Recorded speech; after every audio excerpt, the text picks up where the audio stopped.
The Beatles as nature intended.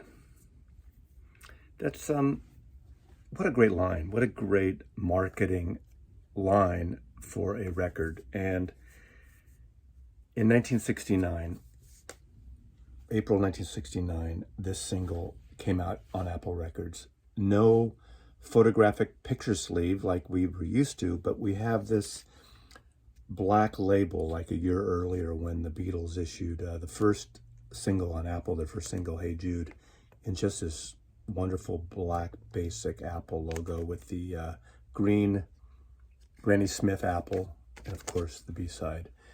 This is my original copy I got in 1969. Love this record.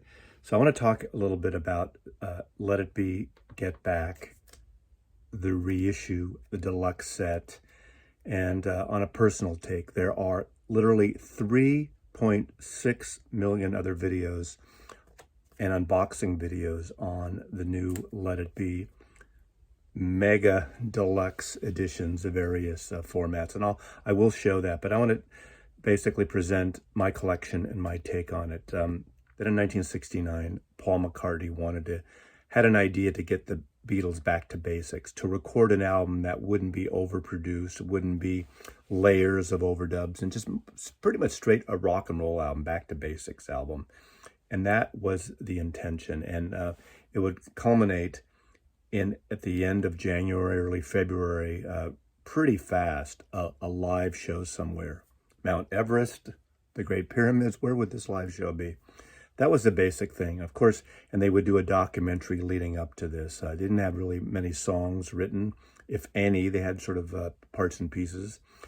And they went into Twickenham Studios. The rest is history, that cold, cavernous place. And after, a week or two in that cold place, they moved to Apple Records, the offices on Savile Row where they were building a studio. So that's the basic overview. You can read plenty of wonderful books and watch the Beatles anthology too and learn more about that. But it became kind of a shit show. This is a problematic album for some people, although I enjoy Let It Be. Now, what happened was they scrapped that in 1969. Glenn Johns actually did a mix in 1969 too. He did actually a mix in 1969 and he did another version of it in 1970. The Beatles didn't like either. Glenn Johns is a great engineer, would work with the Rolling Stones and Steve Miller Band and so many other great artists. A great producer in his own right. In spring 1970, I was with my confirmation class in Los Angeles. Yes, Jews are confirmed when they're 15, 16 years old, a confirmation of graduating from the Hebraic and Jewish studies. I would later go on that summer to go to Israel with my confirmation class. But in the spring of 1970, we went down and joined with another confirmation class at the synagogue on Wilshire Boulevard. So it was our young group with their young group. And we walked up and down Hollywood Boulevard. And I remember seeing a record store which had like a marquee on it. I don't remember the name of the record store. And it says, "The Beatles Get Back in Stock." What was this? What was this? Now, I had gotten the bootleg of Dylan's The Great White Wonder a few months earlier. I went and bought this copy. Now, the original version, the original bootleg of the Beatles Get Back came out as The Beatles Come Back, Kumback. This is my added on artwork. It was a rubber stamp. If you've seen those trademark equality type records, I don't think this was a trademark equality, but I, as a 15-year-old, lettered this in, colored it in, filled it in, and I went through the tracks and listed the tracks. A real underground album, 1970. All my handwriting on the back. Here you go. Pretty much from the tape, from the mix, from the Glenn Johns session. So we're going to talk about this whole record and this reissue. And that's, I know you want to get to the box set. You want to get to the reissues. If you want to cut to the chase, you can fast forward maybe or go watch another video. Get Back and these tapes are infamous. They came out on so many different incarnations. This is trademark equality. This came out in 1971, I believe. The Beatles Get Back Sessions 2, the great pig of trademark equality. This came out years later during the CD era, is this. Now, the reason this is one of the most bootlegged albums, because a lot of the tapes, a lot of the sounds, especially at Twickenham, are from the Nagra tapes. The Nagra is this high-end portable tape recorder that is used during filmmaking, and it records all the audio, and there's a sync pulse. When you listen to all these, and believe me, I've listened to this probably twice straight through. It's not an easy listen, and there's a lot of crap on this stuff, them talking, but it's a fly on the wall peek into, arguably the most popular rock and roll band ever during a tempestuous time, but they're just kind of fucking around. No one expected this stuff to ever be released, but you hear the sync tones throughout this, which does get in the way, but that's the reason. If you ever have heard these, this is the Beatles Get Back journals. I think this is 10, 12 CDs ending with the Glenn Johns final Get Back record. Kind of a great collectible. Not for the faint of heart, and you really have to be into this kind of, you have to be a diehard to really enjoy this stuff. And then later on in the world of bootlegs, much later on, bootlegs got to be more sophisticated. And this was reissued, and this was released as a bootleg. This particular copy was a phony label, as if it was going to Jackie Lomax in London, the artist that George Harrison would produce on Apple Records. All the postage, Abbey Road Station, 1969, from Apple Records. And it came out like this. This is a bootleg, and this was what the cover would have looked like. Angus McBean, the photographer, revisited his original photograph of the Beatles taken at Manchester Square EMI House in 1962. He comes back for this photograph, which was going to be the Beatles getting back to basics with Don't Let Me Down and 9 other songs, Let Me Do, and 12 other songs.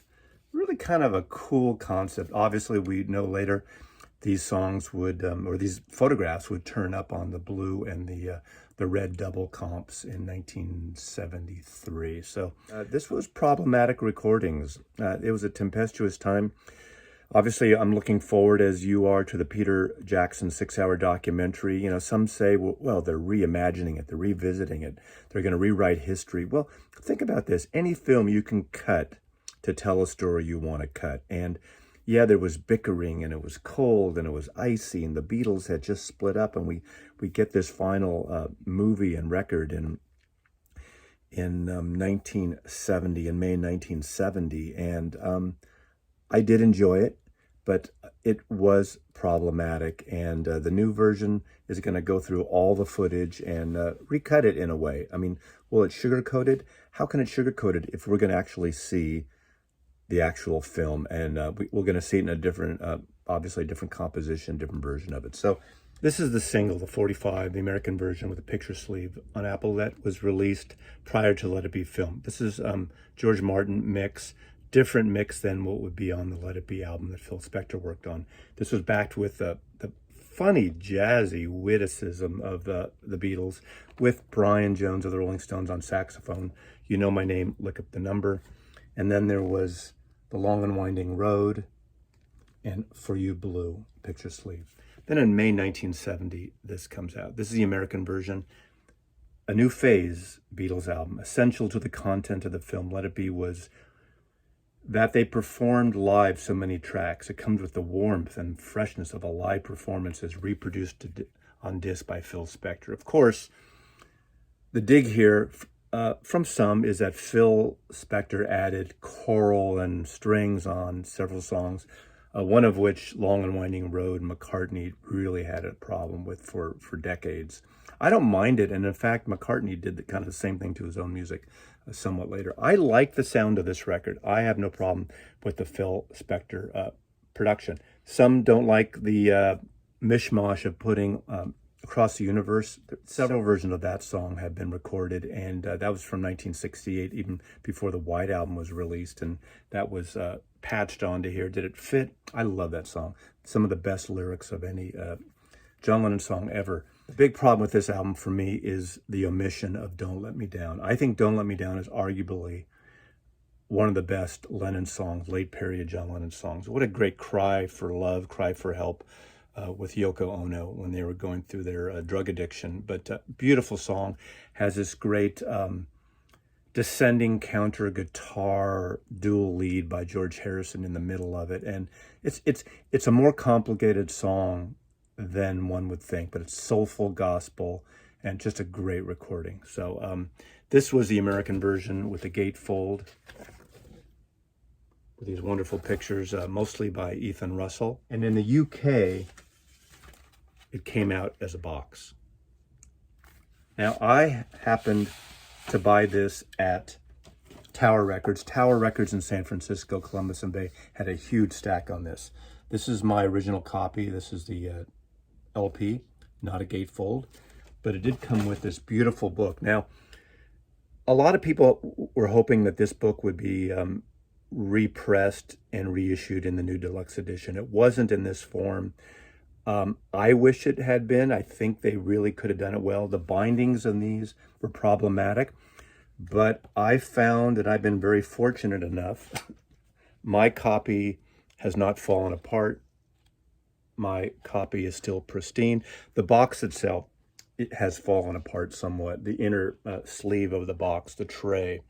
But these great photographs, combination of, I think there's some photographs by Linda McCartney, as well as the great Ethan Russell, expatriate American, who worked with the Beatles on this, and he worked on the final photo session for the Beatles, which became the cover of Hey Jude, the Beatles Again album. But this is a wonderful, wonderful book.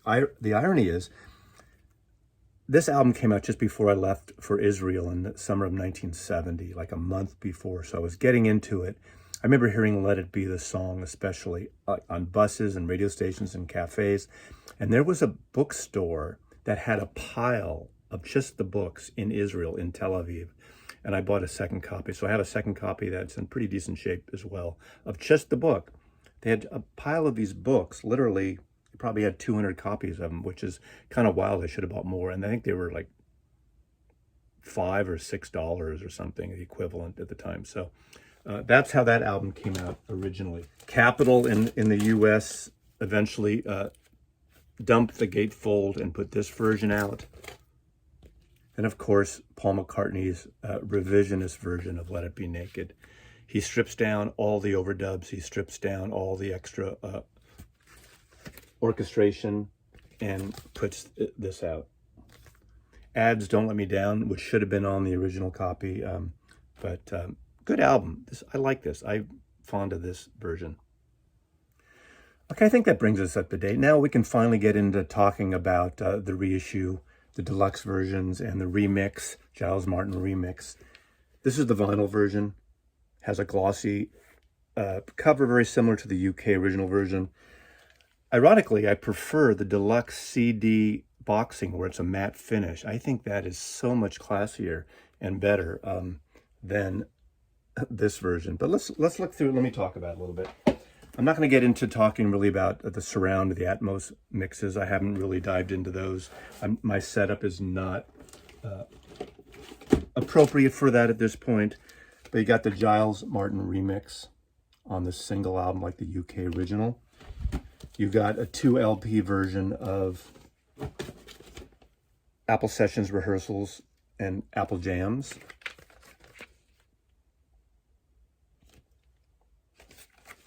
You got the Glenn Johns. Now, ironically, the bootleg has a little sharper image on the cover.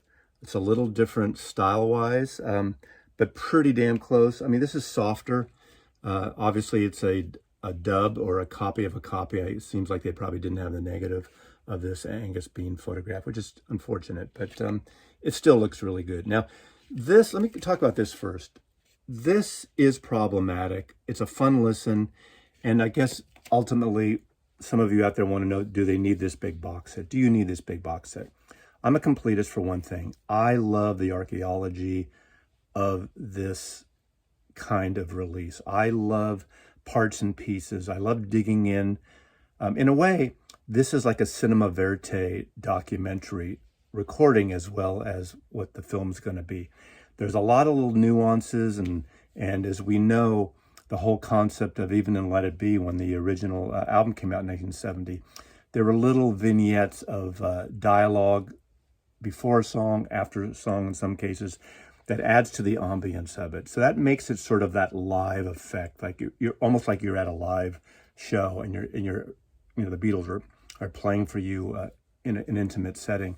That's what that was about. This has some of that. It's a slightly different version than the bootleg version, and the version that Glyn Johns actually did. But it's really an interesting thing, and it had to be a part of this. And I'm really glad they put the cover as intended, as they actually were going to do it in 1969 or 1970. This is fabulous. This is the 45 single of 4 cuts, remix cuts. This has the new mix of the original single, Don't Let Me Down, the original new mix of Let It Be, and it also has an unreleased version of Across the Universe and I'm in Mine. Now, I've heard some people say in the CD version, why do they have to give me a CD with only 4 cuts on it?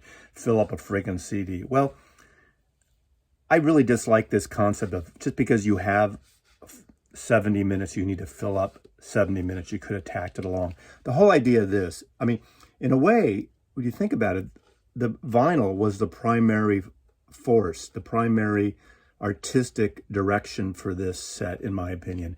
And this is a 12-inch single, 45 RPM, and it sounds fabulous. It sounds really good. It's not this high-end audiophile 12-inch, but I think it was really important to do this, and so they emulated it for the CD package. And of course, there is the obligatory book, but it's a lovely 12-inch book. It's formatted somewhat differently for the CD and deluxe version on compact disc. But as far as I have seen, it's essentially the same thing, just this one's expanded to a square format, where the vertical format is what you get with the CD box. But it has wonderful photographs, session photographs, tape boxes, notes, essays by Glyn Johns and others on here, Paul McCartney, Giles Martin, and it talks about the whole sessions, the whole series of sessions. Fabulous. Either way you get it. I think this is one of the few times that you don't get screwed by going vinyl over CD or CD over vinyl. You pretty much get everything on both, for the most part, with some exceptions.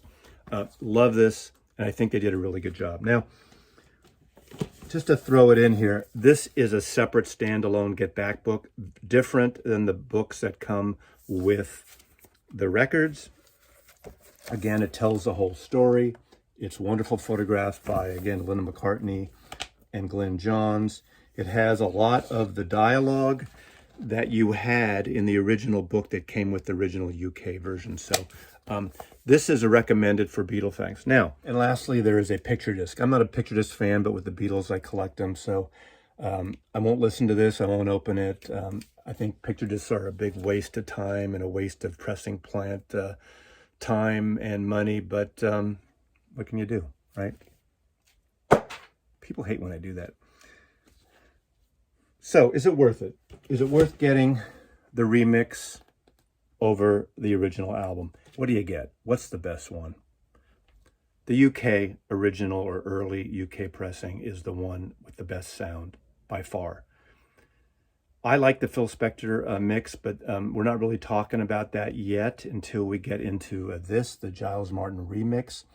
I was actually surprised that with all the talk about, stripping it down and taking away a lot of the Phil Spector sound, this doesn't sound that different in terms of the choral arrangements, in terms of the orchestration. It's still pretty much the same album for the most part. It's not vastly different. I think the original, again, by far exceeds the new version. If you don't have an original version, you can't get to it financially, or just you can't find it, this is a really nice version of the record. It's digital. Does that make a difference? I think it actually doesn't this case. Although, as many of us who are doing these videos know, come on, Apple, we want stereo analog reissues. What the fuck are you going to do with those tapes in the vaults for the next 3 million years? We're all going to be dead soon. So, let's get a good quality version of that, of this entire catalog in analog. Now, this is a crisper recording. The original is crisper. There's some stuff. The vocals on the new one are pushed up slightly. Is there more bottom? Maybe. Do we need more bottom? I don't think so. I know it's for modern audiences and for the way people have their stereo setups these days. I think the guitars, especially the acoustic guitars, are much crisper and sound great on this album. I mean, Two of Us is one of my favorite songs. The way it opens up with that acoustic guitar lick and that little kind of folk country sound. And it's not as wonderful to me on this record. Having said that, if you're not A Bingham, you're not listening to this. This hasn't been embedded in your brain for 51 years. I think this is a fine substitute.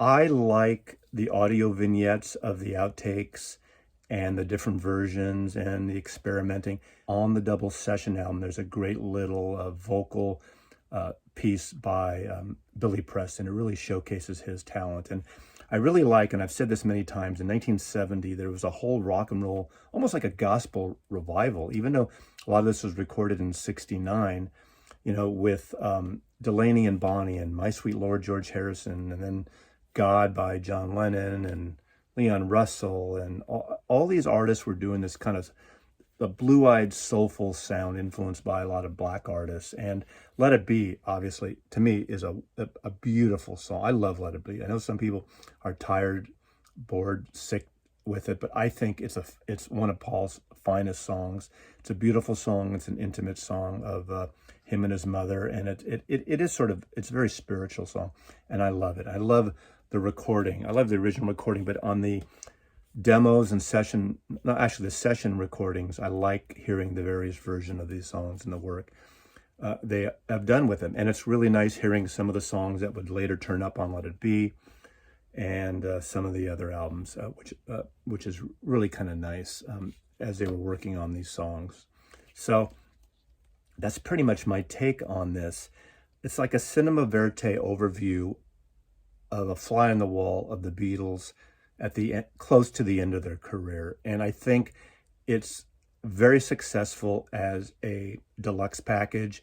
Again, most people won't be listening to that stuff. I will. I like the outtakes. I like the progress, the seeing them and hearing them perform. I think ultimately, if you're not into this whole immersion of the Beatles and the ambient sound and the chit-chat in the studio, the thing that I highly recommend is get the single record, get the remix, and wait for this Peter Jackson documentary of Get Back that's imminent.